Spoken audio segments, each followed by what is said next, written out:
after on today's session, specifically for today, is we want to really work on how to build authority and get clients to come to you. Right? That's the outcome. As you walk through today's session, you should leave very, very clear on exactly how to position yourself as the go-to authority and how to get clients to come to you pre-positioned to buy.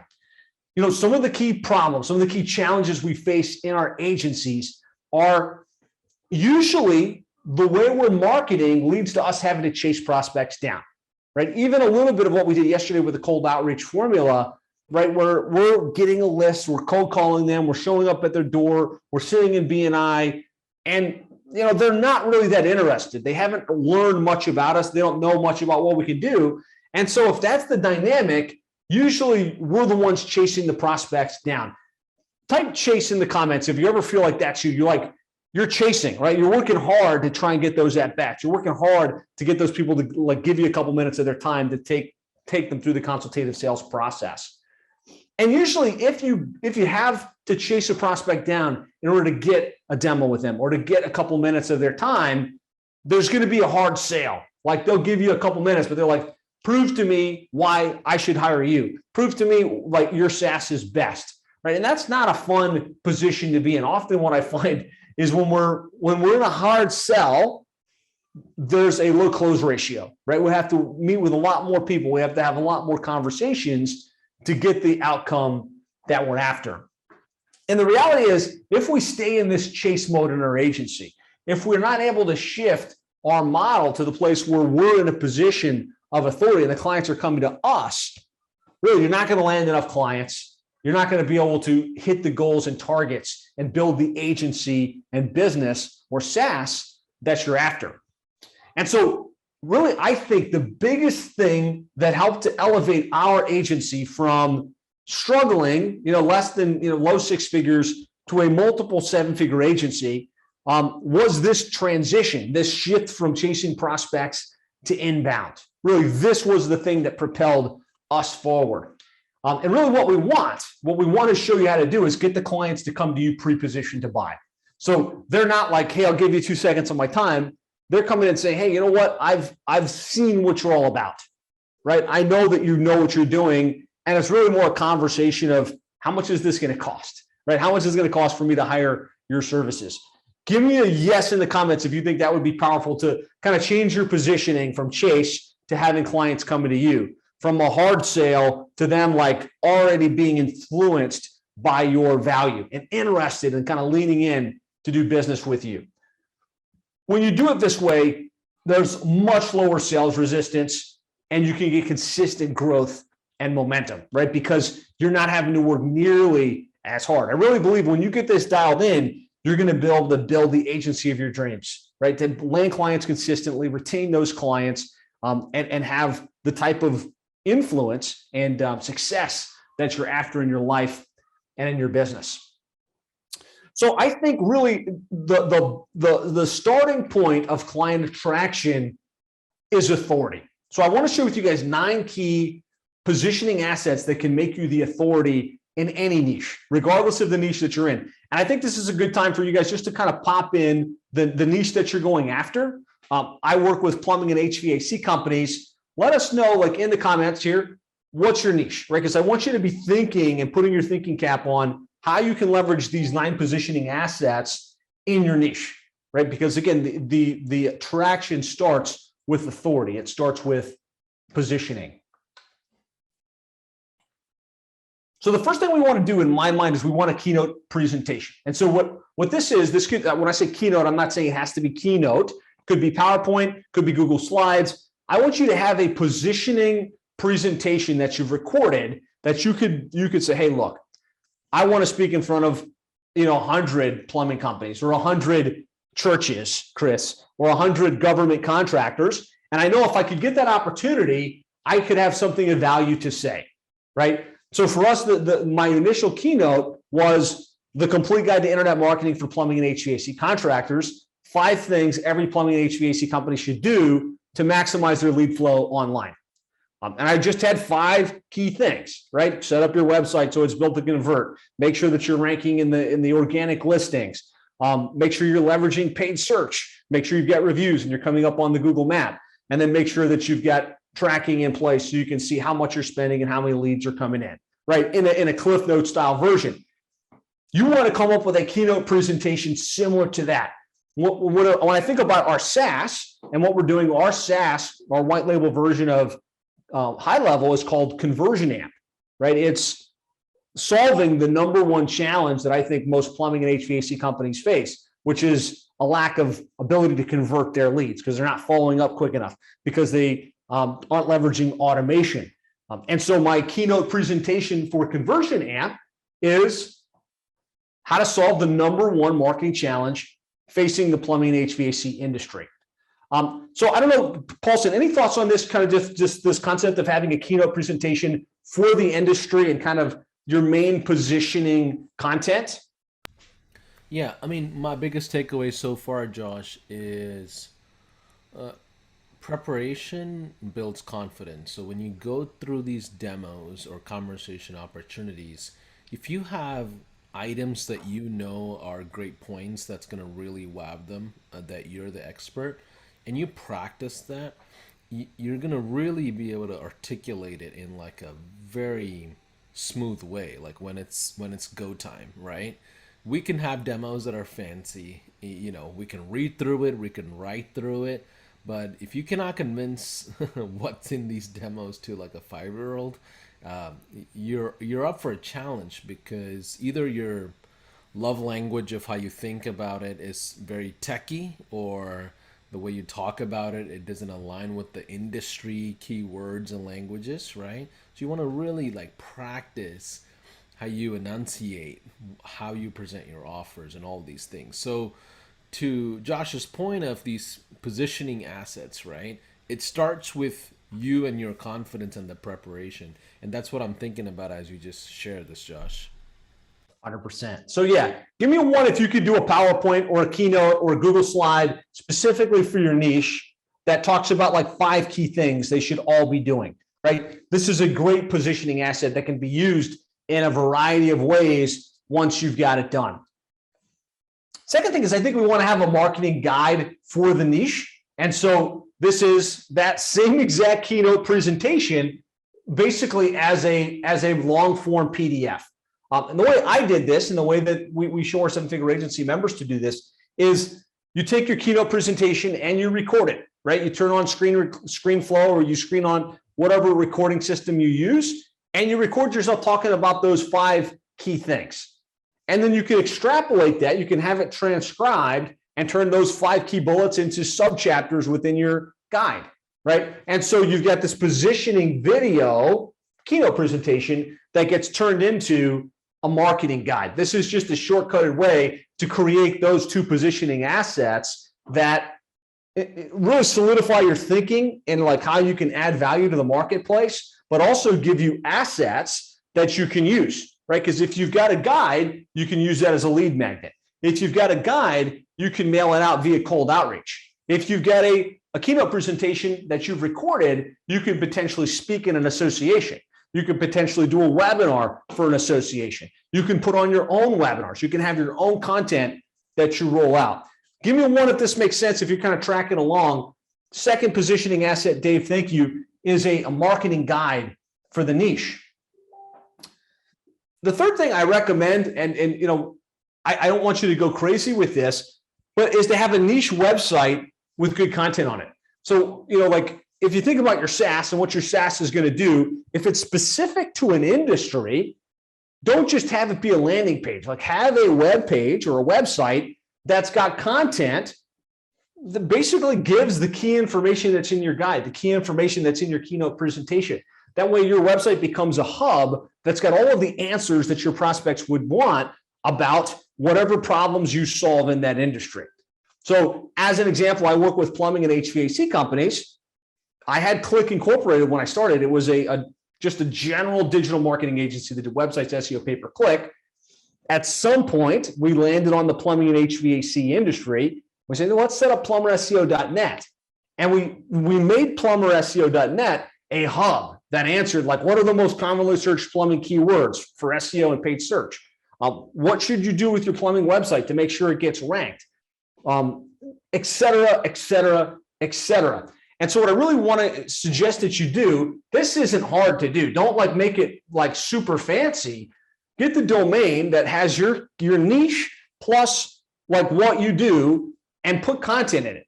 Don't make it just a sales page. Make it a place where they can get information, they can get answers. And you can do that via text. You can do that via video. You could do that via podcast, but it starts to become the hub for the industry. Now, of course, if you've got a great niche website that ranks organically, that's going to draw inbound traffic. If you can reference the fact that you've got a website and you start to reach out to the trade association, you start to reach out to prospects, you have more clout, right? You're more of influence, right? And that's what this is all about, is how to build authority within your niche. Really good example of this is Ray Molaski. He runs an agency called Cleaning Clicks. It's an agency that works specifically with residential cleaning contractors, and like maid services and things like that. And his actual business is called Web Launch, and he was like a web design hosting SEO company, had some good authority there, but it never really did much for him. Like, no one would ever go to that website. No one would become a lead from that website. And he kind of latched onto this concept, like, why don't I just set up something specific for the maid service industry? And he started putting content out there specifically for cleaning services, maid services on digital marketing. And this became one of his number one sources of positioning and new client flow. So really think about this. You could spend a ton of time, you could spend a little bit of time, but having that asset is going to further position you in the industry. It's going to help get clients to come to you. Number 4, like a key thing that we all have to have, if we're going to have authority, if we're going to have positioning in the industry, is client case studies and testimonials, right? Anybody can talk about how good they are. Oh yeah, or they can talk about how to do digital marketing. They can talk about how to get ranked in the search engine. They can talk about how to leverage various SaaS tools.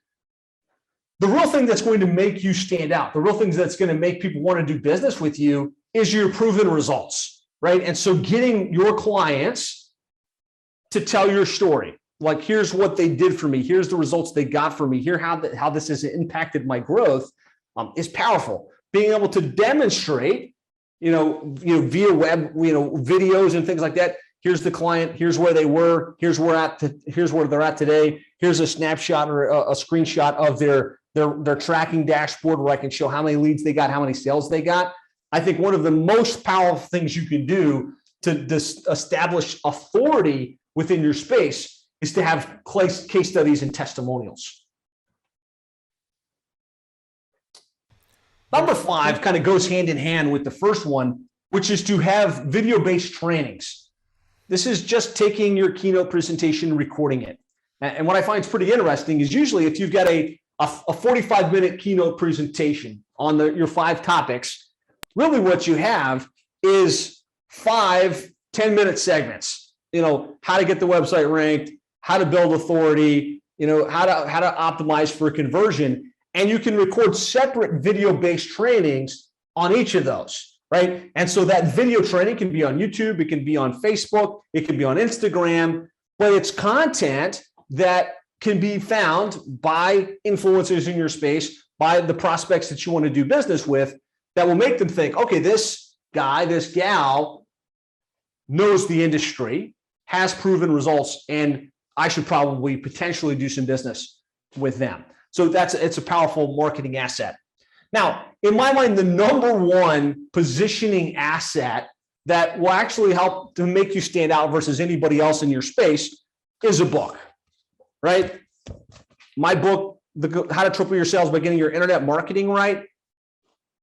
I wrote the book on internet marketing for plumbing companies. I did this a long time ago. It was more impressive back then, but it still carries weight today, right? You can say that you wrote the book on internet marketing. You wrote the book on whatever the services that you provide for your specific niche. That positioning goes a long ways. Like, that positioning can be used so many different ways. Think about the ways you could use a book if you had one published. You could send it out to prospects. This is what we've done a lot, right? We just mail it out to the top prospects in our industry. It costs about the same amount as a brochure to have printed through Amazon Create Space. Literally, this will cost me $2. If I got a nice fancy brochure that nobody cares about, Cost me about $2. So the cost of this is negligible, but if you think about the difference, if you got a brochure in the mail, what are you going to do with it? You're going to toss it in the trash. If you get a book, nobody throws a book away. This is going to sit on the desk. And maybe worst case, it's going to sit on a shelf. Like books have a long shelf life. Like they position you as an expert. So you can mail it out. You can give it at trade shows and events. You can also leverage it to get speaking opportunities, right? There's two things that make you the outright expert in your niche. Two things: being the published author, the book, and being the person at the front of the room. The person teaching, the person sharing their expertise is by definition the authority, right? The author. And so you can use your book to say, hey, look, I wrote this book on marketing for plumbing and HVAC companies. I'd love to come share some great strategies with the association, right? If you've got the book, you've got a keynote presentation, you've got a guide, you've got content sitting on YouTube, they're going to say, hey, yeah, we'd love to have you come out. And that speaking also positions you better within the space. Also, Josh, I want to address those folks that are starting out, if that's okay. Absolutely. So if you're absolutely brand new in the space of the industry, maybe you don't feel that confident to go write a book about it, right? Like it's just not reasonable, right? So what you want to do is spend about 30 to 40 minutes every single day for about a month and a half, maybe even 2 months if you have to. Listen to the industry related podcasts, authorities, books, whatever it is. Start priming your mind on the knowledge of the industry. And what you want to do is start small, start writing articles of your opinions on very, very intriguing topics. So if you use a canvas, let's say, for example, I'll give you a perfect example. There's a presidential candidate that we had, great marketer, used, disruption as the canvas, right? To one's opinion. Another one who is, very philanthropist model, and that's the canvas that he used or she used, right? So everyone has a marketing canvas that they really capture the audience on. So whatever tonality or the voice that you find is you as yourself, which is gonna, to me, go far. So start finding that tonality, your canvas that you want to write in, and start writing 2 or 3 page articles, okay, for the industry. So when you do go talk to a prospect, you can say, hey, listen, last quarter I wrote the article on 5 key strategies of how to get patients to show up, right? I provided this article and I submitted to this conference, that journal, and these people, and they're pending publishing and providing feedback for me. But as soon as they publish, I'll let you know. But I just wanted to give this over to you because I think this will help you as a resource. How many of you think that even that minor positioning you do for your own self will change the conversation of sales? Right? Thomas says yes. Chung says yes. You see how something small, like we already write anyway. You might as well structure it out where it's more of like an academic writing. And it doesn't have to be published. It doesn't have to be 100-page Old and New Testament Bible. Like it doesn't have to be any of that, right? Just start positioning yourself as an authority at a smaller level. And that's going to get you to the point where you're like Josh running multi-7-figure agency, and he's probably overdue about 3 books by now. He'd probably tell you that, right? Yeah. Okay, cool. Good. Yeah, good. Hopefully that was helpful, everybody. Just kind of thinking that through. You don't feel like you have to go straight to it. Brian says, what do you do when you're not a good writer, right? When you don't like to write? I think all of us have different things we're good at. Some of us like to write. Some of us like to talk. Some of us like to shoot videos. Find the modality that's most comfortable for you. Me personally, I'm not a great writer. I would never sit down and punch out a book. I'm on video. I like to shoot video. So for me, I literally took my keynote presentation, had it transcribed, got someone that is a good writer, kind of form it into chapters. And before I know it, I've got my first book that's ready for prime time, right? So that's a great place to start. Like if you're not a great writer, you can get some help on this, right? You can hire ghostwriting services. It should be your thought process that you do want your actual content to be what's being fed through the book. Yeah, Will says, yeah, have it transcribed. Yes, Landy, that's how I wrote this book. Right, this book, literally, I have a presentation called How to Triple Your Sales by Getting Your Internet Marketing Right. It's about a 90-minute presentation.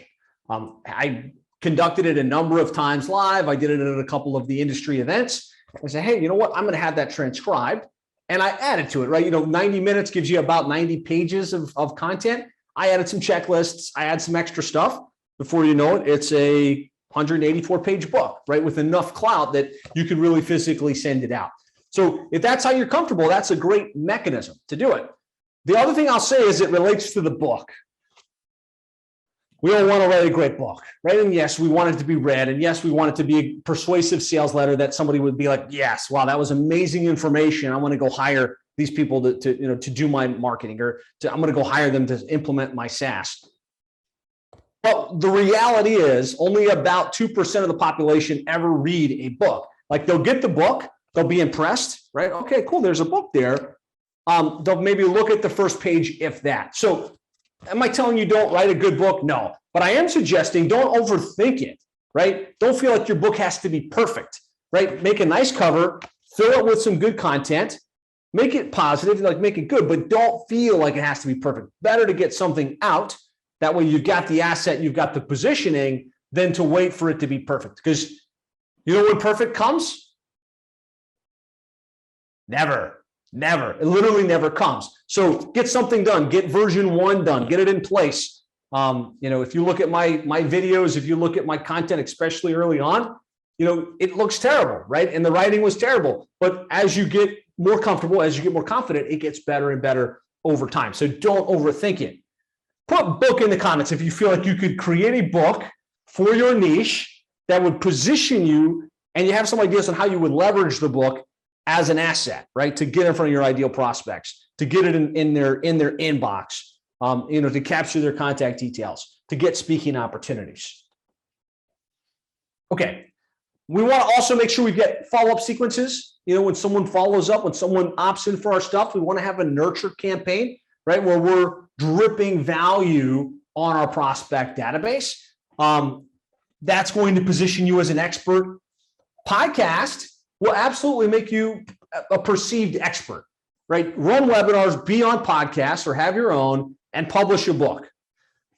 Podcast is literally just audio uploaded into the cloud, right? It's a very, very easy mechanism. And so you could either take key content and put it up and have it on a podcast, or you can interview successful people. But the reality is, because a podcast for most people feels like, oh, that's somebody of authority that would have a podcast. That's somebody of authority that would have a book. That's somebody of authority that would be speaking on the stage, is going to give you better authority. It's going to give you better positioning. Charles says he has 5 books published so far. Very good. So the other thing is a print newsletter. And I just put that in there because, we're in such a digital world today, and everybody's so focused on digital, like the emails and the videos and the social posts, but there's not much going out in the mail anymore. And so if you have the wherewithal to get a printed newsletter, 5-page document that you mail out to your prospect base, that will give you authority and positioning and kind of have you arrive in a way different than the other people prospecting into your niche. So these are the positioning assets. Hopefully you're going to be able to find 1 or 2 of these that you can say, hey, you know what? I don't have a keynote yet. I need to start there. I don't have a guide. I don't have my book yet. And you have something to work on next that can go out and position you better in the industry. Paulson, anything else you want to add on these positioning assets before we press forward? Yeah, Josh, while you were talking, I was busy doodling. And what I was doodling is going to be helpful for everybody, actually. I just mapped this out in how I'm imagining what you're talking about, right? Love it. I have, don't ask me for links, guys. Take your screenshots now. I'm literally doodling. So let me just change this to podcast, you said, Josh. Yep. So up here, you have a ton of areas to bring them in, right? So, a ton of places that you're just capturing the traffic left and right. Then you have a niche website. Then you can even have subsidiary offer funnels that complement each specific service or product if you want, in addition to the niche website.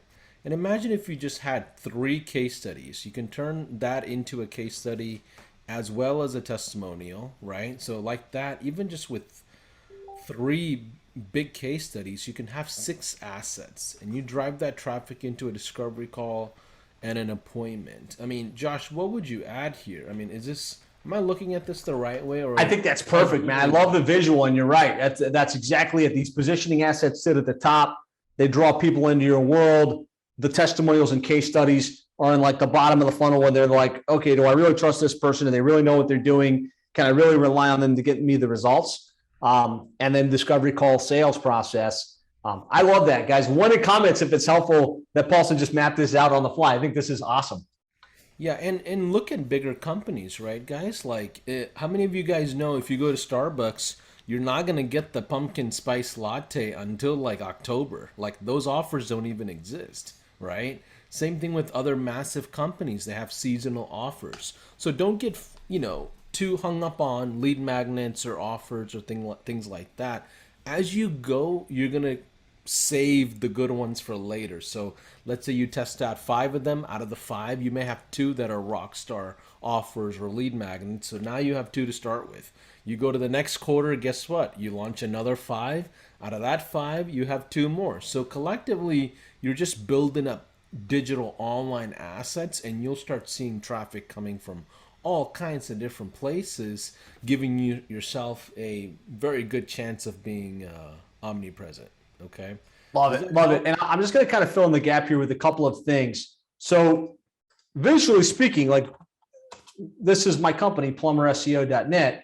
You'll see like this speaks directly to the niche. We help plumbing and HVAC companies increase their sales by getting their internet marketing right. There's video. There's our book, right? This is what I do. People opt in for this book that puts them into the top of the funnel. We talk about the value proposition, why people want to do business with us. And then we've got our webinars, which we do on a very consistent basis. We've got our speaking opportunities. And like this is how we position ourselves. This is why people come to us. And then they check out the case studies and examples, which is like front and center, right? We want them to see what we did for Edison Electric and T.R. Miller and Paul the plumber, right? If we want to learn more, we can drive in, right? And we can see the details, but we can also hear directly from the owner of that business on how it works. So I just wanted to kind of share this because I'm talking a lot in bullets, but it'd be helpful to kind of share the screen a little bit and walk you through like a visual representation of this in the real world. And as I study the members of 7-figure agents that we work with very closely, the ones that have results, they do this, right? They go out and they publish the book and they do the webinars and they position themselves and they become the category kings of their niche. Give me a 1 if you're tracking along with me here, guys. Yes, Dave, thank you. Appreciate it. Awesome. So now let's look bigger picture about digital marketing, right? If we think about inbound marketing specifically, to me, inbound marketing is a combination of 2 things. It's great content that positions you as the go-to expert in your space, and it can be discovered online. It can be discovered on YouTube. It can be discovered on podcasts. It can be discovered on Google. It can be discovered, right? I think that's inbound marketing. That's portion number 1 of it. I think portion number 2 of inbound marketing is a database of prospects that know, like, and trust you. So it's not your cold email list that you bought from Coldlytics, right? Because that's just a list, right? Inbound marketing comes in the convergence of content that can be found and a database that has watched your videos, that has consumed your content and starts to know, like, trust, and believe that you can add value to their life and their business. And it's new content being rolled out on an ongoing basis. Really, in order for inbound marketing to work, it's not a single fire thing. You don't make one guide. You don't record one video. You don't create one case study. You have to almost create a little bit of an engine where new content, new resources are being rolled out on a consistent basis so that it can feed the inbound engine and it can also nurture that database of people that know, like, and trust you. And so if we think about it, here's kind of how I see this play out typically. I'm a big proponent of joining the association. I spent a lot of time on this yesterday and the day before, right? One of the great shortcuts in your niche, instead of just buying a list, is to join the association, right? And become part of that association. So we wind up with a list of people in the association. Maybe we run some Facebook ads or we run some Google ads and we get people to opt in for a guide, or they request our book, or they buy it on Amazon. We wind up with the marketed leads that we generate. And if we're doing cold email on a consistent basis, right, we've got a list. We've got a list of prospects that we got their name, their phone number, their email address, and we sent our introductions. We sent our shot across the bow messages and tried to move them to long-term nurture. And what I find is usually this stuff's going to sit in our CRM. This is going to sit in high level, right? It's going to be sitting there. We've got all of these names, we've got all of these contacts. Some of them have gotten multiple messages from us. Some of us have gotten only a few. But what usually happens is this, eventually the sequence runs its course, right? They opted in for something. We sent them a couple of emails, sequence is shot, and there's no ongoing communication. And really, this is the recipe for failure in positioning yourself in the marketplace, right? In order for you to be effective, in order for you to have a consistent flow of new contacts, you have to do more than just having these prospects sitting in your database. Really, what we want to do is develop a relationship with all of these contacts. I'm a big fan of GKIC, Dan Kennedy, over the years. And I was sitting in a session once with Frank Kern. And something he said really stood out to me. He says, the money isn't in your list, it's in your relationship with the list, right? Your financial productivity comes from people knowing and liking and trusting you on your list. So the question is, how do we move from having these contacts that got a couple messages from us to having a relationship with the list? Well, a couple things. First of all, we've got to touch them on a consistent basis, right? Because you've got to be like contacting your database in a value-added way, like 2 to 3 times per week. And I'll talk about how we do this, but if you're not sending at least one message to your database on a weekly basis, they're not going to remember you. They're not going to remain top of mind with you at all. Because even if you sent 2 messages a week, with the amount of emails they get, with the amount of social communication that they get, with the amount of noise that's happening in the marketplace, they're probably only going to see one of those on any given month. So one thing we want to up our frequency in how we communicate with our database. Secondarily, we want to add value, right? We cannot be reaching out to our database 2 to 3 times per week with the same boring, hey, do you need some help? Hey, do you want to generate more leads? Right? You have to actually be giving them things that they get that feels value added, right? That feels like, okay, this is going to help me. This is useful to me. So we have to add value to the database. We have to nurture the database, which means like get them to know us little by little, like reveal more and more of us and our story. So it's not just information about how necessarily you're going to help them. It could also be like a little bit about your backstory, your origin story, why you do what you do, why you're passionate about it, right? Revealing yourself and nurturing the relationship with that database, and then ultimately offering to help, right? If all you do is contact your database again and again and again, but you don't ever say, hey, by the way, if you'd like some help with this, here's how we can work together. Here's your next step. You're going to wind up doing a lot of activity without a lot to show for it. So this is the formula. Like, going back to when plumbing HVAC SEO was, 15 or 20 clients, and we were kind of stagnated, we committed to this process. We got a database. We continue to grow the database, but we nurture them 2 to 3 times per week. We add value and we offer to help.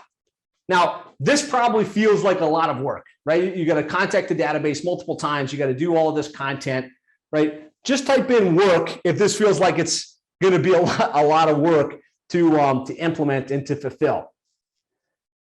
Dave, I appreciate your visual cues because that hand up helps me. So I've got a shortcut, right, for this process. And this is the shortcut that all of you can use that I found to be extremely, extremely powerful. And that's that monthly webinars, live webinar events, not unlike what we're doing right here, are the ultimate content lever for your agency growth. Now, let me kind of walk you through why. We want to do 2 things, right? We want to grow our database, and we want to nurture that database. We want more and more prospects sitting on our CRM, sitting at high level, that we've got their name, address, and phone number. We want new people entering the fold. And then we want to nurture that database. We want those people to be hearing from us in a value-added way. And so webinars really give us the ability to do this, because when you put out new content with your webinars and you record them, you can put them on YouTube, you can put them on iTunes, you can put them on SlideShare, you can put them on Facebook groups like this and others, right? You put them out there. And if you do it correctly, if you syndicate it and say, hey, if you'd like more, go to plumberseo.net/free, where you can download our free guide and get all of the additional resources. All of the content you produce will attract new people into the very top of your funnel. So it does that. A webinar, live event has the unique ability to do that because it forces you to create content, but then it also gets you the ability to nurture your database. Now, I'm assuming when I say webinars, like live workshops like this, what I'm saying is they should be unique. It should be a different topic and it should be value added. We're not just trying to do a sales pitch. We're actually trying to show up and add value to the niche that we serve, right? And so when you do this, you get a fresh event to invite them to. Like, I'm a big fan of once a month doing a webinar, putting the date and time onto the calendar, sending some emails about it. The emails nurture the database, right? It gives you a reason to contact them in a value-added way, to invite them and to send them the link to the replay, right? So this is a powerful shortcut to really create that process, to nurture the database and create the new content that we're after. Really, in my mind, and this stems back to like 7 years ago when I really got committed to this, is that it's a systematic process for creating new content to nurture your database. So that the lever, really, like if I break this down even further, what's happening is you've got a reason to email them multiple times, right? You can't just email them, hey, you need help. Hey, here's my new guide, right? Something about the fact that it's a live event happening at a date and time, people are more accepting to an email saying, hey, Josh's thing's coming up on Thursday at 3. Hey, it's Thursday at 2:45. You better go log in now. Thursday at 5 o'clock. Hey, in case you missed it, go watch the recording, right? You can be in their inbox and in their social feed more because you're inviting them to something and it's got a start time and an end time. Give me a 1 if you're tracking along with me, if this makes sense. This is like one of the main reasons this works. So we're inviting them to the webinar, maybe like 2 or 3 times. We're sending them the reminder right before the event starts, and then we're sending the replay. Hey, in case you want to watch it again, or in case you have missed it and you want to go see it, go watch the replay. It drives us new content, right? Because every time you do a new webinar, you're going to record it, right? And as you record it, that content can be syndicated in a lot of different ways, right? You can take the live recording, right? You're going to do the live thing. Like what we're doing right now, you're on here live. Like this is a live content that's being produced by Paulson in the high level community. This is live content that's happening. But then you're going to have the YouTube recording, right? You take that video file and you load it up to YouTube, right? Paulson and his team are going to take this and it's going to be sitting on YouTube and it will be discovered weeks from now, months from now, years from now from people looking on how to attract clients in their industry. You can do the same thing for your particular niche, right? You get to load up the recording. As a bonus, really what I suggest, again, if you've got a 1 hour long webinar and you've got 5 key bullets, the 5 key things that you're teaching in that particular webinar, each one of those becomes a segment. Like you can take that 10-minute clip, cut it out, have a front part of it and an end part of it, like add a little clip at the beginning and the end.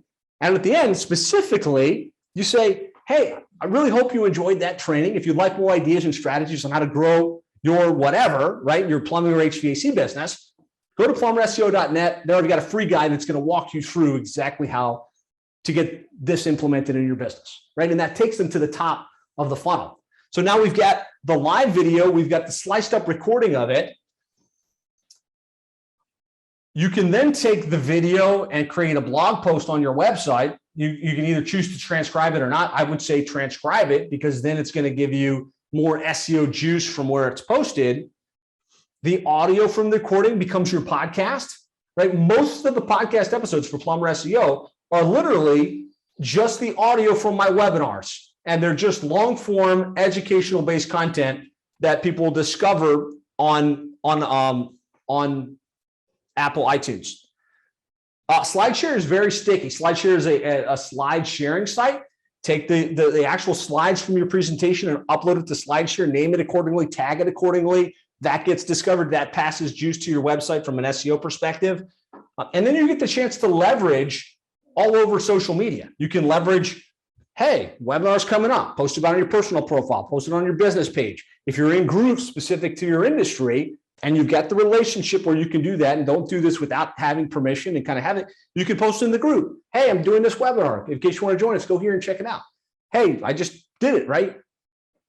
Give me a yes in comments if you see how just doing one webinar gives you a lot of value. It gives you a lot of different places, and it forces you into a consistent rhythm of creating a topic, showing up live, creating the content, syndicating it out. I love the idea of doing more than this, but the reality is like one webinar per month can really drive your entire content engine. That's what it does for us. So this one webinar creates at least 3 touches to the database, right? We want to touch the database at least a couple times per week. And it gives you 6 pieces of content that you get to go out and syndicate online. Now, again, we're doing value-added content. Like if you're doing the same webinar again and again and again, this doesn't work, right? If you're doing a webinar that you just showed up so that you could get them hot and excited and then offer them a sales pitch, nobody's going to want to watch that. It doesn't get useful. But if you make this useful content written or designed specifically for your niche where they would watch it and be like, hey, I want to go watch that again. I want to share that with my friends. This becomes extremely, extremely powerful positioning for you in your business. Really, what I found is one webinar per month can drive your entire lead and content machine. Paul, so I want to pause there and see if there's any questions or if there's anything you want to add on this. Well, Josh, again, I've been doodling again right here. Nice. Love your doodles, man. Keep it going. I want to share this with you guys because I'm just looking at it from the sense of content production, right? Like one webinar could be like this, you know. I'm just moving these things along so you guys can see it. I'll just make it somewhere in there. Let me just make it a little bit more reasonable to see. And there's like a few items that's actually missing in here too. There's more things you can do here. But is this helpful? Like one webinar turned into 5 2-minute video clips, right? Because you have the content, right? You can turn into 5 audiograms. Anybody know what an audiogram is? You know what an audiogram is? Yep. It's a still picture with audio playing in it with the progression bar at the bottom. Gives it a nice little feel. It's got music and things like that. You can, if you have a 1-hour webinar, you can definitely turn that into a 30-minute podcast episode. Yep. Here's another item you can have. One episode for YouTube channel, right? Yeah. Like that's another area that you can throw in. These all your slides turn into lead magnets. Hey, downloadable PDFs based on something I talked about. 5 key strategies of something, right? Definitely a social media posting, right? You can definitely turn into a blog, right? And if it's long enough, and if you have the topics mapped out properly, you can even turn those into an article or a white paper. Now, all of a sudden, like, the concept of content is not like the problem. Now you're thinking about what are the relevant topics that are more evergreen, and that's the way you want to think about. You don't want to talk about just like, you know, what is it, today's news, crypto crashed 5 times today. Like that's not relevant to the industries of tomorrow, like forever. You want to focus on content in the industry that's going to be relevant, evergreen. But I mean, there's even more things you can do than this, guys. I'm just doodling just for fun. But like, is this giving you guys some ideas? Is it giving you some great ideas of how you can have team members managing some of these things? And one single monthly webinar turns into a full-on automated production. I mean, it's crazy. But either way, guys, hopefully this is helping. 100%. I love your doodles. Keep doing it. I think this helps to fill in gaps and kind of give some context here. So, Paulson, thanks for adding that. That was awesome. So some good questions here, which I'm going to address right now, which I think is great. I've seen like when is a good time to do webinars? What would I do my webinars on? We're going to talk about that now. I'm going to dive into 6 principles for putting this into place in the real world. So just number 6 in the comments, if you want to get practical with this, you want to get into the specifics on like how you would do this, how you would map it out, how you would get it done. So I want to see some 6s in the comments. Landy says, this is wonderful, referring to your drawings, Paulson. So I love that. Keep it. All right. Lots of 6s coming in. Okay. So first thing we want to do for the webinar is we want to set up the webinar funnel and offer them a shortcut. We want to set up the webinar funnel and offer them a shortcut. So when you produce a webinar, you're going to have a registration page, a place where they can enter their name and their email address to register for it. And then just like we did with our lead magnet, we want to offer them the shortcut to the main thing that we want them to do next. And I want to offer you guys a hack, like a really powerful hack here that can really justify this entire effort, this entire process. Give me a hack in the comments if you're interested in hearing a really cool hack to get more and more appointments with your ideal customers. That's going to help you land more and more clients. I'm gonna wait because I want to see all of you guys take 2 seconds and put hack into the. And you're not calling me a hack; you're getting the hack. So this is good. Here's the reality of the situation. 80-20 principle applies to just about everything in life, but the prospects you want to do business with, the ones that are A players, type A personalities that run $1 million businesses in your niche, are usually pretty busy people. They're usually not the ones that are going to attend your webinars live. This is what I found. I would promote the webinar and I would spend a lot of time. Okay, I got these emails going on. I got these social ads going on. I got these social posts. I got these slides. I got this great content. And I'm going to get my best prospects on there, going to watch the webinar. And at the end of the webinar, they're going to be so impressed that they're going to schedule it on my calendar. I'm going to get lots of sales. And what I found was I was doing a lot of these webinars and I was putting out content. It was producing results, but there weren't that many immediate results. And I was like, I wonder why. And I started to check in, why, why didn't these guys come to the webinar? Why didn't they participate? It's because they're busy, right? And so it dawned on me, if what I really want them to do is to get their attention and get them to schedule in with me, why don't I offer the shortcut? Just like the shortcut that we provide when they opt in for our lead magnet. And so what I did was I started to move them straight from, hey, register for the webinar to, hey, thanks so much for registering for the webinar. You're going to love it. Block it into your calendar. If you're like most plumbing and HVAC companies, you want to understand how this works. But more likely, you want somebody that can implement this for you, right? Somebody that understands these practices and can put it in place in the real world. So if that's you, feel free to participate in the webinar. But if that's you, I'd like you to schedule a time right now. We're one-to-one. We'll look at this and we'll help show you how you can put it in place, right? And we offer them that shortcut, and we found we got more scheduled appointments and more long-term deal flow from that two-step process by offering them the shortcut. So here's the hack. Right? You can get qualified appointments from the promotion of your webinars. Even if you didn't show up, even if you didn't provide an amazing webinar, just promoting the webinar and having the shortcut on the confirmation page will position you, will make you appear prolific, and will help you schedule strategy sessions. Give me one if that makes sense, right? Because we vex over how good the webinar needs to be. We vex over the slides. And the reality is we just need to come up with great topics, promote those topics, get it out in email, get it out in social media, and then have the mechanism to convert the opportunities as quickly as possible. Now, I'm not saying don't do good webinars. I'm not saying don't come up with good content. I'm not saying not to show up and deliver the goods, but the reality is this effort on a monthly basis will keep your calendar full. It will force you to create new content, and it will make you prolific, the authority in your niche, the authority in your space.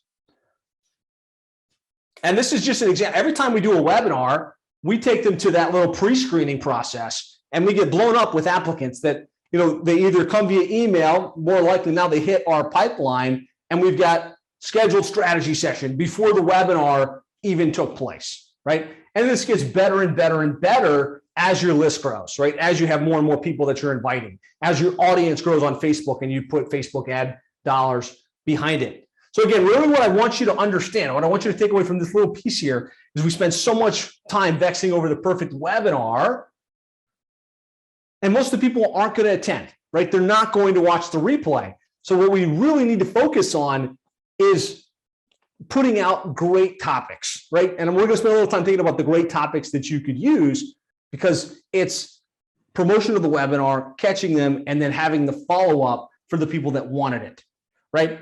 Promote more webinars. Be consistent with this process. So next step is we want to promote the webinar for maximum effect, right? To get as much attention from it as possible.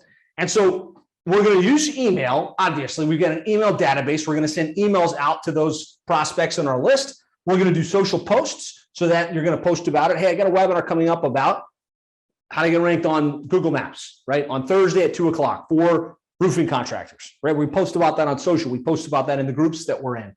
We let people know that it's coming up.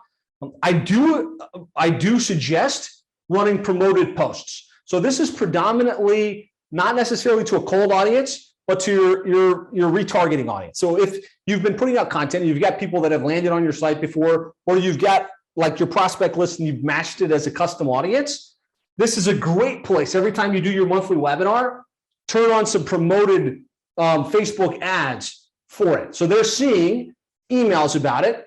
They're seeing it in their social feed, and they're seeing advertisements, webinar on this topic coming up this Thursday at 3:00. So we're going to really promote it. And remember, this has a cumulative effect, right? One webinar once is going to get seen and lost. One webinar like this done in this way every single month, you're going to be more prolific than anybody else in your industry, right? Because they're seeing you everywhere, when really you're just doing one really well promoted webinar per month.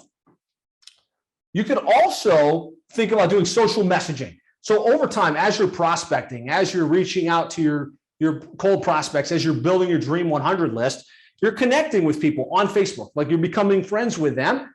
Ideally, at least for your Dream 100 list, I suggest a personal message via social media and LinkedIn. Probably want to have a VA for this. This isn't something you're going to want to send to 100 people one-off. But hey, just want to let you know I got a webinar coming up. Would you be interested in attending? Right? That's the kind of message. Don't like drop a link and everything in the social post. Have your VA send a message like that. When they reply back, you send them the link, and then you sell by chat. You kind of move them into a strategy session right off the gates. Direct phone calls, right? This is a much more productive activity than cold calling. Like if you cold call your niche list or you cold call your industry list, hey, you want some more leads? You're going to get hung up 9 times out of 10. If you're calling like in a strategic way, hey, you got a webinar coming up specifically for plumbing companies on how you can generate better results online. Wanted to see if you'd be interested in participating. Sure. Okay, great. What's the best email address to send to get you registered? Awesome. Again, it's going to be Thursday at 3:00. Excited to see you there. By the way, while I've got you, can we schedule a quick session after to kind of answer any questions that you have and kind of talk about how to help you implement this? Yeah, great. Okay, let's book that for Thursday at 5:00. Right? Give me one if you think, if you're doing cold calls at all, this is a much more effective use of your cold call energy than literally cold calling, right? So this is how we promote the webinar. So we're going to send emails, we're going to do social posts, we're going to create some energy around it. Any questions or thoughts on this on the promotional side of things? Paulson, I don't want to just hit bullets for the next 20 minutes and kind of lose everybody's attention. Yeah, just something I want to add to this. Your promotion doesn't end with the event itself, right? Like you still can promote the event that happened yesterday with shooting out, hey, you might have missed this event. Here's the big bulletin points of what we talked about. We had 100 plumbers come together and join us. Here were the biggest takeaways. Because when you do promotions even after the event, guess what's happening? You're kind of setting yourself for success on the next one that you're going to run. They're going to want to not miss out, right? So it's almost like an alley-oop to yourself for the future. But definitely remember that promotions don't end just because the event is done and over with. 100%. Yeah, and we're gonna talk about syndication and getting the most benefit from every one of these webinars after the fact. So we're gonna promote the webinar, number 2. Number 3, we're gonna show up and provide value, right? We've got to show up and provide a great webinar. Now, the question that usually comes up here is, like, what do I do my webinars about? What are the topics? I'll talk about that in a minute, but some of the ones we've had success with, every year you can do an internet marketing planning or a specific planning session for the niche. That works well, and you can actually do that quarterly. It's almost evergreen. Hey, you know what? It's a new quarter. Time to start thinking about the next quarter. let's get together live on Thursday at 3 o'clock, and we're going to help you map out your marketing plan. And we're going to help you map out whatever your particular service does, right? The annual and the quarterly planning is amazing. For us, like, I'm a big student of the game, so I'm always reading the latest blogs on what's happening with SEO, with pay-per-click, with social media. I'm members of the various groups. And so I'm just listening for, like, what are the latest trends, what's happening in online marketing, and then applying it to the plumbing and HVAC world, right? Because very few people create content in general, but even fewer are making it specific to your niche. And so if all you did was take the latest information and say, hey, I'm going to do a quick session on Thursday at 5 o'clock on that particular thing, you're going to be very relevant. You're going to be very, very timely. That's the kind of thing that works well. So the new SEO formula for the year, how to optimize your website for maximum conversion, how to get ranked on the Google map, how to optimize your lead flow with Google Ads, how to win with local service ads, a big thing in home services and in most services today, local service ads, your quarterly planning session. You can come up with an infinite supply of topics. What I like to do is come up with like a library of 12 really good ones that I can recycle, right? It's like every year you've got these 12 that you revisit again and again. It's spread out enough that it is new and unique, and things always change, right? So the thing on Google Maps is going to be a little different from 2021 than it is in 2022. And you can be very timely and on top of the ball. What I would say is what to do your webinars on is think about the trainings that you participate in, right? You're all students of the game. Just apply that to your niche. Cover the fundamentals, right? Don't feel like you have to be on the cutting edge of what's working and on the cutting edge of what the most fancy digital marketing or the SaaS ideas are. Cover the basic fundamentals, right? Cover the 20% that's going to have the biggest impact, because your client, your prospect, they're not marketers, right? They're business owners that are busy with their own thing. They just want to know the basics. They need to know the basic fundamentals. And if you can deliver that to them in a way that's useful, you're going to capture their attention. It's going to be something that's relevant, and again, actually has a little bit of a shelf life online. So I want to give you guys a minute. Like, if you were to come up with 2 or 3 topics for webinars over the next 2 to 3 months, let's pause and let's give them, like, how much time? 2 to 3 minutes just to kind of come up with a couple of topics they could do webinars on? Yeah, let's do that. I think that's a good pause for us to just take a moment and just breathe all this in. And think of mainstream topics that could be relevant to your industry, guys. Like right now, obviously Elon is going through a combative takeover of Twitter. But how is Twitter affecting the plumbers of the world today? Is it even affecting them? But it's really about you positioning yourself as the first person to provide an opinion. It doesn't even matter what the opinion is. Hey, this is what's happening, right? When TikTok first came out, I saw a ton of people that said, hey, here's a way to include TikTok into your next marketing plan, right? Like, think about ways to be relevant with the current news at the same time, making sure it's not too far off. So it is evergreen content. But like Josh said, stick with the basics. Let's take a minute or two, guys. I want to see some comments. I want to see a ton of comments in the Facebook streaming on the topics. Give us 2 topics that you're going to talk about, okay, in the next month or so with your first webinar, right? Let's see what's coming up here. Charles has got how to write an effective elevator pitch. Check out these podcasts, blogs, video clips, 5 hacks. Love it. One that's specific to SaaS that I'm working on as we speak, our SaaS conversion amp, is the 5 conversion leaks that are costing your plumbing or HVAC business dearly. And I'll literally just talk about not having a live chat, not having missed call text back. I think things like that, it just seems so easy and basic, but it creates a gap and it actually gives knowledge to the prospects. Yeah. I had somebody like that, similar fashion. They were doing something for SaaS and they focused on the reduced costs, and they said, hey, here's $100 that you're not keeping track of with software costs. Tracking your industry, right? Here's $100 you don't see every month because it's such a small number, they're not even paying attention, right? And that's all it takes for a SaaS client sometimes. Let's see. There's some more comments coming in here, Josh. Give us two topics that you're going to cover for your industry, and if you're an agency going after marketing agencies, same thing applies to you. So we get website content planning, how to improve your website, landing pages versus websites, how to automate your systems to get more qualified leads. Love it. John says SMS marketing and GMB optimization tips. Yeah, Will look at says that training. one. I like the one Landy just shared, right? How to automate your systems to get more qualified leads. But That's a good topic. Yeah. Imagine taking that, Landy, and applying it to your industry. How to automate your plumbing marketing systems to get more home property owners qualified, right? You want to go even deeper in those headlines so it's relevant to the industry. There's more coming in, Josh. I see more people engaging, so thank you. Love it, guys. How to GMB chat, how GMB chat improves SEO. Like that. Hilton, Don Ferguson, great to see you on here. 4 types of social media posts that are costing your restaurant thousands.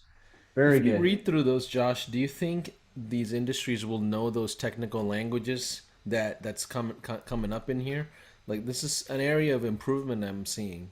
Yeah, maybe like if we use GMB chat to improve SEO, like call it Google Maps, right? A lot of your clients probably don't recognize GMB. Yeah. But there's also something to be said for speaking, to the more advanced crowd. That way they're like, okay, this is new information, right? So you might get away with it in certain cases. Yeah, I usually do something like capture everybody that's visiting your website.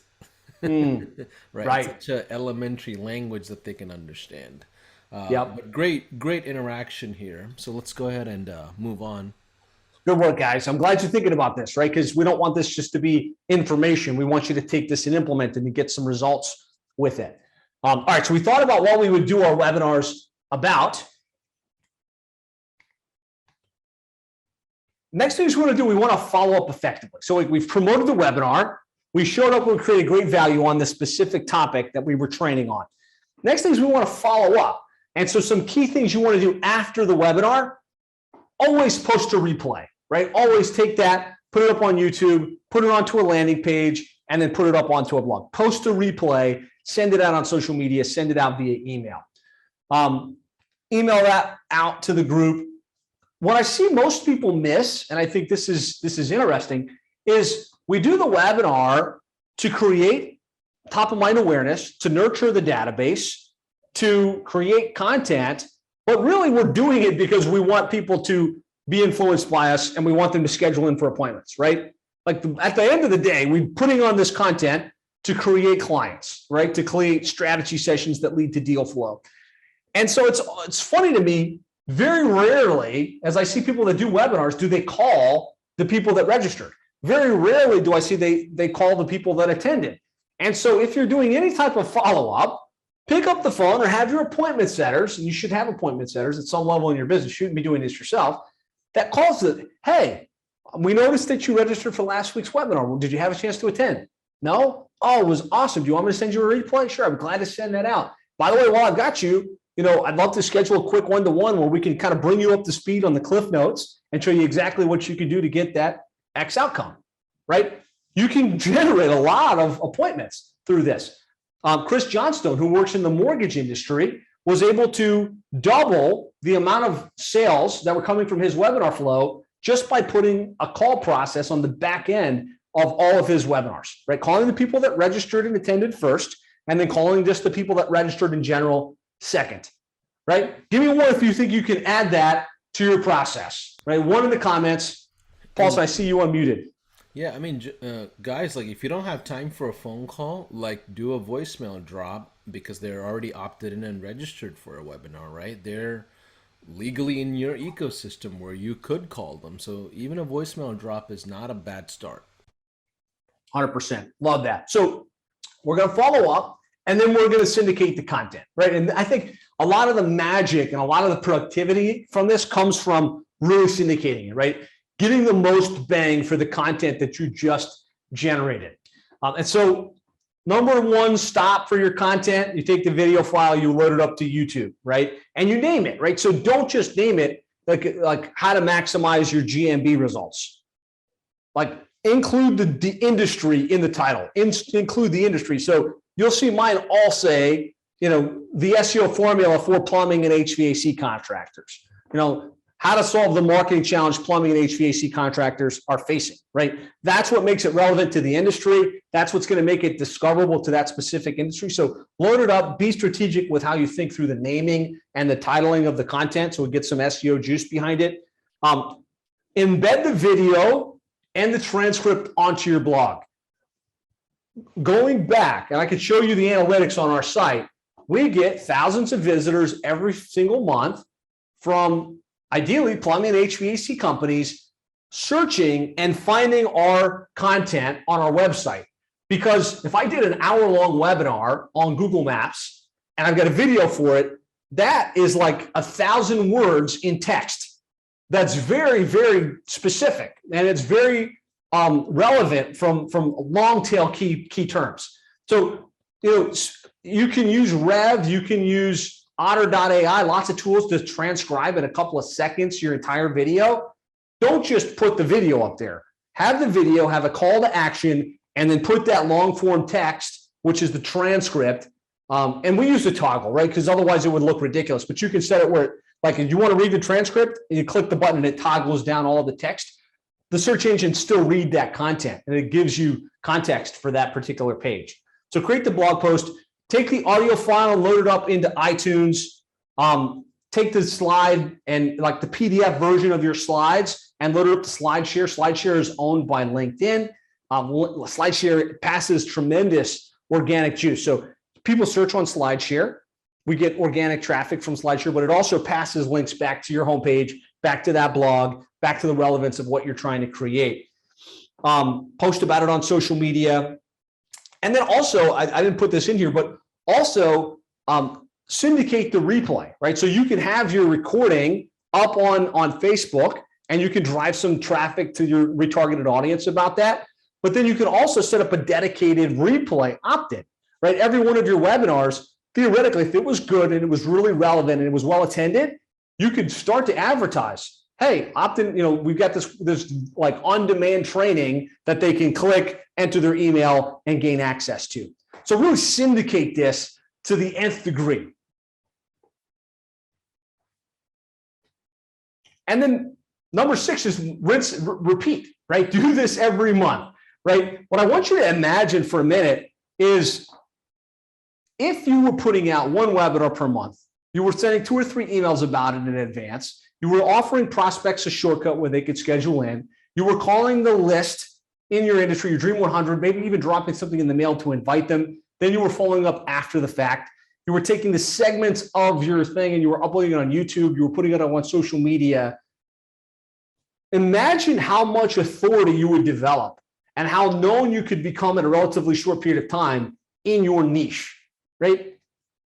Imagine that for a minute and recognize that it feels like a lot, but it's literally one anchored webinar per month. One webinar per month can drive this entire activity for you. So roll out one webinar each month, promote it via email and social media, syndicate it exactly like we talked about here, build your authority, nurture your list, and drive new sales. Like this is the client attraction method, right? We get our list, we nurture the list, we put out value, we become known, new people enter our sphere, we're prolific, we get more speaking opportunities, we become invited into industry stuff, and we become the go-to player in our particular niche. We'd love to hear any key insights on this or any questions or any key takeaways. I do have some more stuff we can dive into, but I want to kind of make sure that we address any pending questions on this. Josh, one thing I can appreciate about you is you don't really teach anything that you don't really do. Right. Yeah, it's true. I've been seeing Josh's content for at least 6-7 years. I only got to meet Josh less than 2 years ago, personally, but I've seen his content from years and years, and I would take it for inspiration and apply it to my dental space, apply it to my automotive space. And here we are doing a webinar around the same thing we've been doing for like 10 years plus, guys. This is not, business is not really rocket science and strategy. It really does come down to work ethic or effort, like it really does. Here, client attraction method is a shortcut of really putting together all that content. Like it's not too sophisticated. Okay, you can just grab the webinar, turn it into 2 assets, and if that's all you do, that's better than what you had before, right? And if you did that every month, over a year, you've got like, I don't know, like good 20, 30 pieces of content that are solid, pushing you and your brand and also your personal name along with that brand simultaneously. So I definitely know that Josh is speaking from a ton of experience on building businesses this exact same way. Let's look at some key insights that you guys had. We'd like to see some of those comments, even if it's just one or two things. Comment down your biggest takeaway so far. And what we will do, Josh, after that is go into a Q&A, unless you have anything more that you want to add to what I've got some more, but I don't want to beat a dead horse. I'll talk. I mean, if you guys want, I'll talk a little bit about like the Zoom platform and kind of how we syndicate. If you want me to get into more details, or we can just keep it high level and kind of wrap it up I here. say we keep it at high level, because if we go tech route, then we got to talk about every tech route, not just Zoom, right? Be live, podcast, YouTube channels, bunch of different stuff. Right. But let's look at some key takeaways. There was a question here. I apologize. I don't remember where it was, but somebody asked, when's the best time to do the webinars? I'm going to say what I found is Wednesday or Thursday tend to be the best days, because Friday people kind of mentally check out, and you want to be able to have a couple of days worth of email reminders leading up to it, not way too far in advance. So Wednesdays and Thursdays kind of a nice sweet spot where you can send the first message the prior Thursday, maybe one or two over the weekend, and then the week of. And then I like between 2 and 3 o'clock Eastern time. Reason for that is if you're working with a national crowd, you're going to be able to hit both time zones. It's not too early on the West Coast. It's not an annoying time for the East Coast. And I've found that's when I get the best show ups for my webinars. Wednesdays and Thursdays between 2 and 3 o'clock Eastern time. Yeah, also remember Sundays before the week starts is also another, space where you can do a lot of posting. So like when you're taking this content and you're distributing it out, Sunday is a great time to distribute it out, even if it's not a webinar that's being scheduled on Sunday. So let's see. Let's go through some Q&A. For a lot of you that are in the Zoom room itself, let's have you raise your hands and then we'll go through some questions. I see a ton of interaction here today, Josh. It's exciting. Good stuff. Yeah. Really appreciate you guys engaging with me and Paulson here. Absolutely. And today's the last day, guys. So don't miss out on Josh not coming back for another few months, if anything. So this is a good time for you to ask those detailed questions that you may have. Let's see. Let's see here. Thomas has his hand raised. Okay, yeah, let's start with Thomas. Hey guys, thank you again for your time today. Just blown away by the content. I tell my wife, I say, I can't believe that Josh, that you wrote this book and you shared all this. It's remarkable, and thank you. And it's so generous of you, and it shows a lot about your character, personality, and your integrity. So, and thank you for the email yesterday too. I just have two quick questions.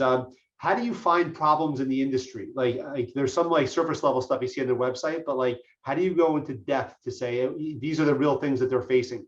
So that's my first question. So I would say, first of all, like your first couple of passes, you can make it just on the fundamentals. Like, don't feel like you have to solve the biggest problem in the industry. Hit the fundamentals. The better you get to know the niche, the better you go deep. Like you understand what their pains are, what their struggles are, what's working best. Then you can get fancier and fancier and solve, bigger and bigger challenges. But don't feel like you have to start there, right? I mean, a lot of my webinars are still just as basic as how to get your plumbing website ranked on page 1 for the 5 most important keywords, right? Great. Okay, awesome. That's perfect. And the second one, I know it's a little bit granular, but I'm trying to choose the name of the new venture I'm doing. So I came up with the three domains. I just want to see what you guys thought, if you can. Gasoildieselmarketing.com, gasoildieselSEO.com, or fueldeliveryseo.com. I was going to see which one of those resonate with you guys. That would be a good brand, because I'm at the process of doing that.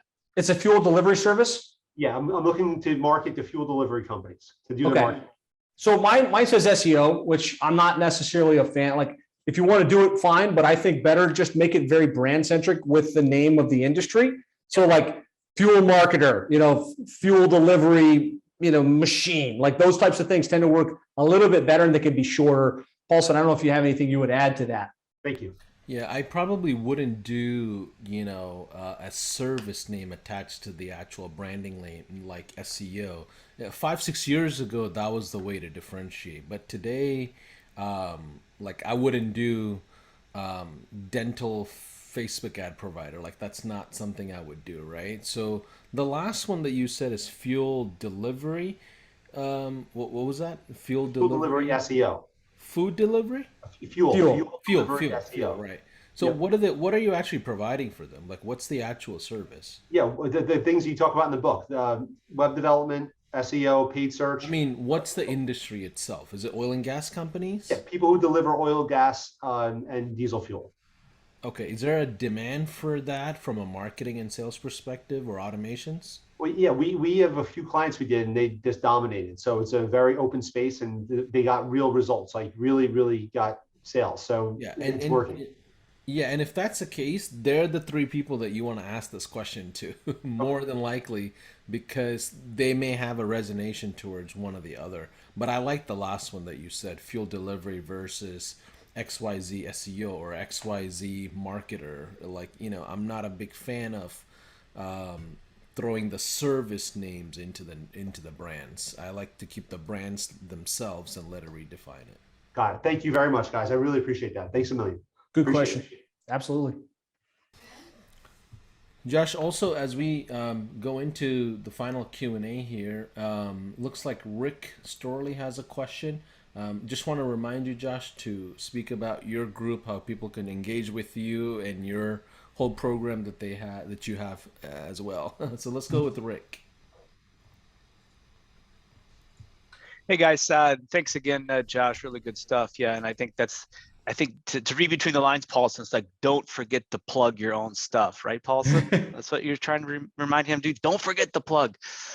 So just a couple of questions on webinars. I did webinars years ago, had some success with them. I mean, this is old pre-Zoom, go to webinar technology. I've switched over now to I do a weekly vlog. So it's a live stream, 15 to 30 minutes. So I'm creating the content, and I am doing the once a week outreach and social media posting.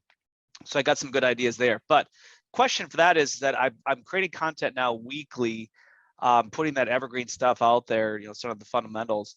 Do you think it would still make sense to do a monthly webinar in addition to my weekly vlog, which I think I'm about a year into it now, and I've been pretty consistent, really consistent. I think, I feel like if you've got a good rhythm and it's working for you and it's serving that purpose of nurturing the database, forcing you to consistently create content, I wouldn't overcomplicate it. Like, I mean, if that's working, I don't feel like you have to squeeze a webinar in, just because we said to do a webinar once a month. Like, what sounds like what you're doing there consistently every week, showing up, adding value, syndicating that out, is probably going to check all the boxes. Okay, there's more I can do from the syndication standpoint. You guys did some great ideas there, so I'll definitely do those.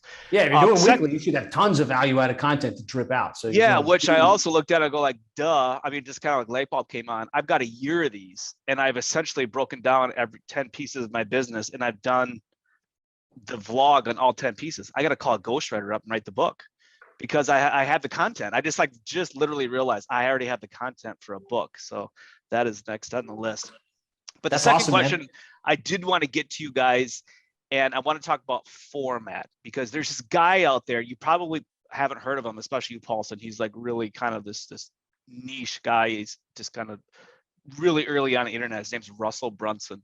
So yeah, very new. Yeah, no, very new. I know, but he has this thing out there called, Webinar Secrets, and he has a very specific format to the webinars. Now, that always, of course, leads to the sale, and it's very, very salesy. And then there's more where it's just, you're trying to provide good content with a simple call to action. Here's what you do to get more. It sounds like you have done the latter, where you're trying to provide some solid content and here's the call to action to get additional. I think there's absolutely a place there's a place for both, right? Yeah, right. That sales webinar maybe is something you incorporate once a quarter, right? It's like, let's invite all the prospects that we've warmed up, that we've added value to, bring them through a webinar that's literally built to sell, right? But you can't do that built to sell webinar every week, right? You can't do it every month because it will get stale. So what I'm talking about here for the monthly webinar method, you're not trying to sell, you're trying to create value-added content. And yeah, there's going to be some people that are like, hey, I want what Rick has, right? I want to schedule in with Rick. But you're not trying to do a pitch. You would never do a pitch for one of those webinars at the end. And do you bring in, that's the last question on the webinar content, I've been bringing in like some guests that have also served the same target market, just in a different aspect. Do you do that in your webinars as well? Kind of co-partner and then cross promote? Absolutely. Yeah, you absolutely could. If you've got those relationships and it's going to add value to your list, you're going to be able to kind of have yourself side by side with someone authority like me here with Paulson, big stud in the industry. That's good. That's a good thing for you to do. Awesome. Thank you. Yeah. Rick, only thing I can add here is, if you've done this for about a year, how have you measured success, right? So have those generated faster leads to close action or appointments or whatever, right? And that's where you have to kind of start and see, do I need to add more content, or is it me simply asking for the sale? Maybe you already have enough content, right? So just look through that and see. And also the second conversation about a sales-oriented webinar versus value-driven, right? It just depends on the temperature of the audience. Here at High Level, like you guys have probably realized now, there is a synchronized scheduling in how we do things. First weeks are in-person events. Second weeks are virtual workshops like we do. The third Monday of every month, I focus on a product, right? Intentionally. It's not necessarily sales driven, but I do focus on a product. Like last month we did HIPAA compliancy. The one before that we did ELISA. The one before that we did something else. I don't even remember. Yelp, I think, right? So, but the reason why I do those on the third Monday is because I know that after a 4-day workshop, my audience is ready for something, and I have a lot of attention right there. So for us, that's the perfect time for me to cater to the audience and say, hey guys, we've got something to offer you. And we don't even though that's a sales-oriented webinar for us, we don't ask for a sale either, because there's a cultural thing that we don't do. Like, you guys are already customers, right? So you really have to measure the temperature of your audience to figure out, when do you go salesy, right? When do you not go salesy?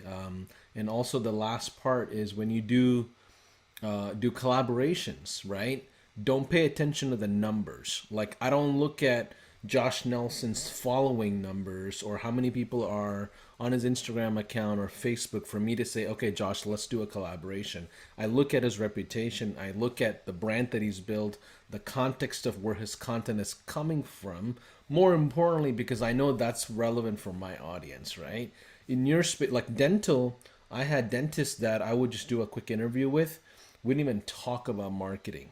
We talked about how Right Club, Smile Club is like the worst thing that happened in orthodontics, all right? Like we don't even talk about things that are even relevant to marketing or sales, which positions me as somebody in the industry that's care more about their business even outside of marketing, right? And that's the way I started. So yeah, great points, Rick. I just wanted to add to this.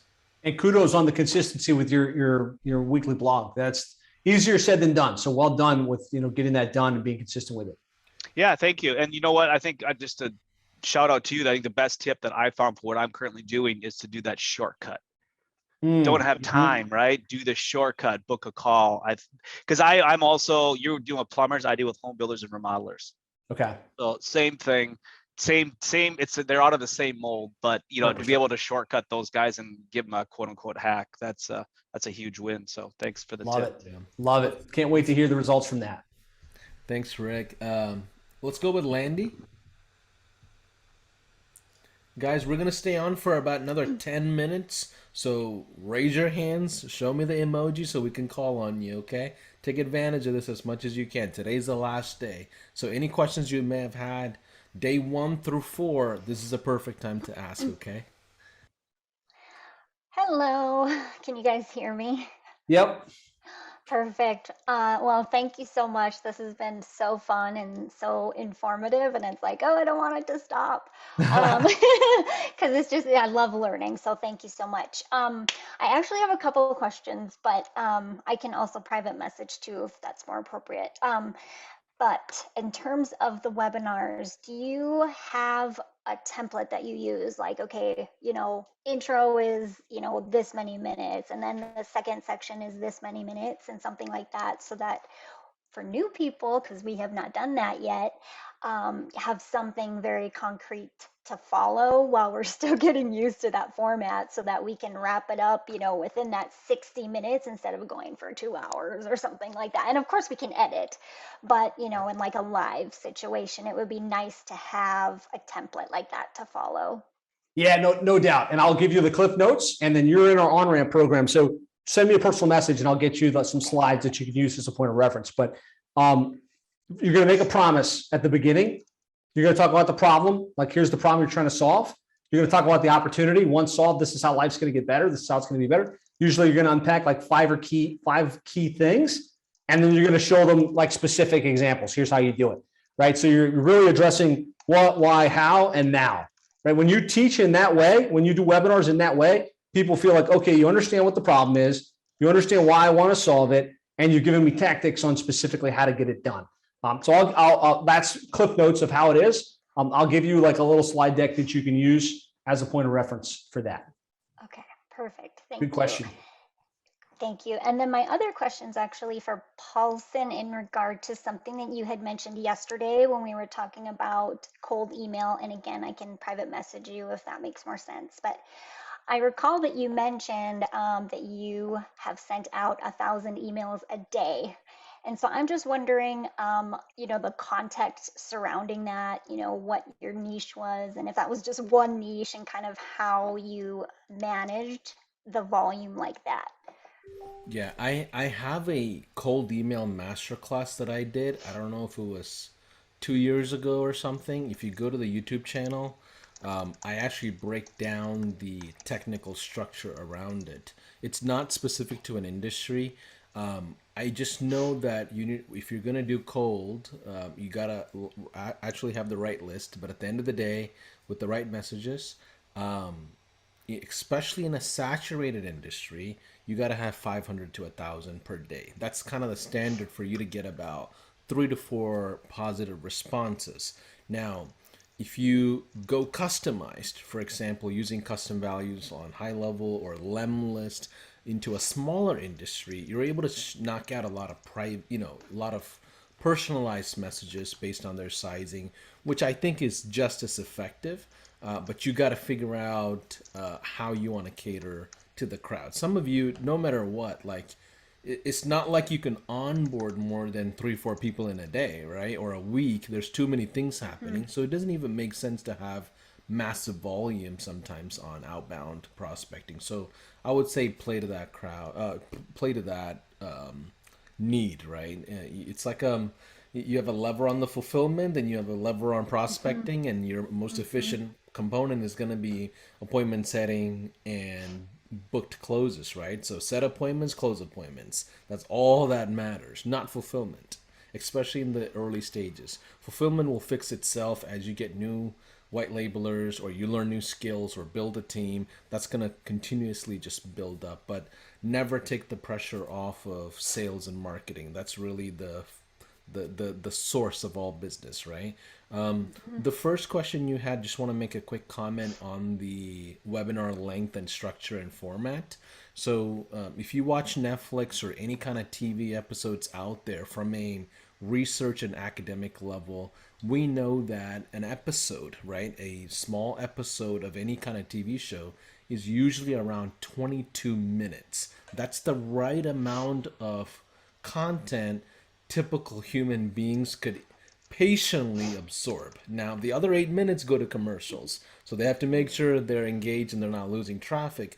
But those 22 minutes are typically structured in three different parts. The first 4 minutes is introduction to the storyline, then 14 minutes of actual content, and then it ends with 4 minutes of call to action. Hey, here's what's coming up on the next episode. Here's what's gonna happen. It's like what is it? They create a lot of suspense and things like that. So from a webinar format perspective, it doesn't have to be an hour. It could be 30 minutes or 45 minutes. Like I remember me doing 2-hour sessions because I wanted to get through so much in depth. But guess what? Like people don't have time for that, right? So I lose live attendees, right?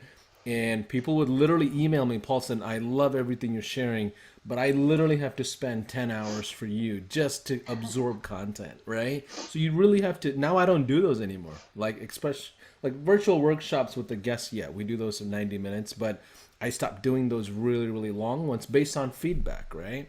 So just look at your audience and figure out, is that a 22-minute crowd? You don't want to be shorter than that, but that's the range. Never go over 60 minutes if you don't have to. And it's a long-term play. So yeah. Your third question, you said you had 3, I think. Oh gosh. No, actually someone responded to it, so I won't take up any more time, but thank you. Thank you. Let's Keep go taking action, Landy. I can't wait to see you guys break through and celebrate your progress. Thank you. Awesome. Let's go with Abdul. Hey, so my question is, what's the best way to find the first or second client? Like, do I do door knocking, which is like going to the offices for real estate, or do I like do through Limelist, sending out emails? What's the best way to do that? I'm sure Paulson's got an answer to this too, but like my perspective is your first client, you want to try and find the path of least resistance, right? What's the easiest possible way to get that client? To me, you start with your sphere of influence. Like that's anybody that's in that niche, and it doesn't have to be a sales pitch. Like I think you yesterday mentioned you're working with realtors.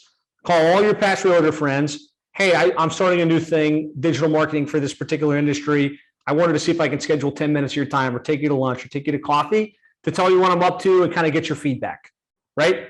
Ideally, those conversations will lead to them giving you some insight that you didn't have before, some opportunity, some pocket of like group that they might plug you into, or a referral. Hey, I don't need this. Well, my friend Bob would probably really love this, and he makes an introduction, right? That I think if you've got any kind of sphere of influence is going to be the best place to start. Now, if you don't know anybody in the industry yet, the second layer to that would be to call all your business friends. Hey, here's what I'm thinking about doing. You know anybody that can make an introduction? Literally, this is what I would do. This is how I did it. You can cold call, you can Limelist till you're blue in the face, but you don't know anything about the industry yet. You don't have any foot in the door. It's going to be a lot harder, right, than your personal sphere of influence. Third to that, let's say you worked your sphere of influence, you didn't get the clients going, you didn't get anything going. I would look for live pockets that I can plug into, live action that's happening. So look for the local meetup, look for the local BNI, look for the local chamber. This is hard work, very low leverage, not something you would want to do long term. But if you don't have any clients, go to that local meetup group. Hey, my name is Abdul. I'm looking to work with realtors. This is what I'm doing. I'm just trying to learn the industry. Can anybody introduce me? And that becomes your sphere of influence to have those conversations, to get those introductions. 100%, that's where I would start. I would then get a couple of clients from that activity. Like if you have any networking abilities, you get a client from that activity, and then you create your case study. Now, once you've got a case study, you've got a proven model, you've validated what you're going to sell. Now you start to put that out via webinars, content, cold outreach, because you've got some relevance that you're bringing to the table. Paulson, anything you want to add there? Yeah, I think, the biggest thing I cracked the code on when it comes to content or being able to freely share is people appreciate the vulnerability that you have. Like everybody else is sharing this big success story on social media, right? And that's kind of the natural environment of social media. I'm going to only share the best parts about me. So as a business owner, if you share the journey of like, Hey guys, I just put together an S Corp for my brand new business. I'm looking to talk to a tax consultant, a lawyer, attorney, and I'm just looking to learn some things from them. I just want to share my journey with you. Brand new experience for me. Here's what my wife thinks about it. Here's what my dog thinks about it. And I don't have any clients yet, but here are some of the things that I'm learning. Here's a mentor that I hired for myself, Josh Nelson, who has a multi-seven-figure agency, and here are the big takeaways that he shared on our meeting on Thursday. It was, matter of fact, a 4-day meeting where there were about 40, 50, 60, 70 other people that are trying to become the best in their industries, right? If you share things like that in your platforms, I promise you, it's not too difficult to get your first couple of clients. People are watching your first steps of journey, right? We have this idea that like, oh, nobody knows I exist and I have to go tell somebody that I exist and I can do this for them. In reality, we just don't create a welcoming environment for them to actually reach out to you. So Abdul, I'm not saying you're not sharing enough or anything like that. I'm just simply sharing that it's okay to be vulnerable. It's okay to share the journey, right? Like I've shared mistakes in my path that got me further quickly in the marketing world than me sharing success about whatever I've done in business. I promise you, it's more engaging. Bad news travels fast, so sometimes leverage bad news or a tough situation to create the best engagement.